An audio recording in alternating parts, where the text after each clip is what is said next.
নমস্কার, আপনারা দেখছেন অল ইন্ডিয়া বাংলা নিউজ। নিউজের হেডলাইন: তৃণমূলের অপশাসনে ভুগছে বাংলা, বিজেপিই ভরসা। দুর্গাপুরে জনসভার আগে বার্তা মোদির। আসছি বিস্তারিত খবরে।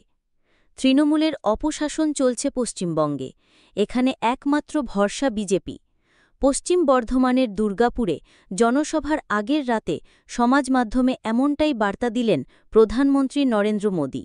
সেই সঙ্গে তার জনসভায় যোগ দেওয়ার জন্য সাধারণ মানুষকে আহ্বানও জানালেন। গত মে মাসে উত্তরবঙ্গে সভা করে গিয়েছেন প্রধানমন্ত্রী। শুক্রবার আবার আসছেন বঙ্গসফরে। দুর্গাপুরের নেহেরু স্টেডিয়ামে দুপুর 2:30 নাগাদ তার সভা শুরু হবে। প্রথমে থাকবে প্রশাসনিক কিছু কর্মসূচি। বেলা 3টে থেকে দুর্গাপুরে রাজনৈতিক সভা করবেন মোদী। রাজ্য বিজেপির প্রথম সারির সব নেতারই এই সভায় উপস্থিত থাকার কথা। তার আগে বৃহস্পতিবার রাতে সমাজ মাধ্যমে প্রধানমন্ত্রী লিখলেন, তৃণমূলের অপশাসনে ভুগছে পশ্চিমবঙ্গ। সেখানকার মানুষ বিজেপিকেই ভরসা করছেন। মানুষ জানেন বিজেপিই একমাত্র উন্নয়ন আনতে পারে। 18 জুলাই আমি দুর্গাপুরে বিজেপির সভায় ভাষণ দেব, আপনারা সকলে আসুন। প্রধানমন্ত্রী সভার আগে দুর্গাপুরে সাজ রব। বিজেপির শীর্ষ নেতারা একে একে বর্ধমানে পৌঁছে গিয়েছেন।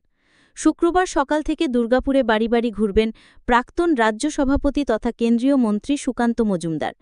সভায় মানুষকে আমন্ত্রণ জানাবেন। বর্তমান রাজ্য সভাপতি শ্রমিক ভট্টাচার্য থেকে শুরু করে লকেট চট্টোপাধ্যায়, অগ্নিমিত্রা পাল, সৌমিত্র খাঁ, জ্যোতির্ময় মাহাতুরা দুর্গাপুরে আছেন। শুক্রবার বেলা 2টো নাগাদ অন্নাল বিমানবন্দরে নামবেন প্রধানমন্ত্রী। সেখান থেকে সড়কপথে দুর্গাপুরের নেহেরু স্টেডিয়ামে যাবেন।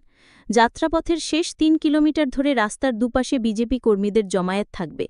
প্রধানমন্ত্রীর কনভয় ঘিরে পুষ্পবৃষ্টি হবে।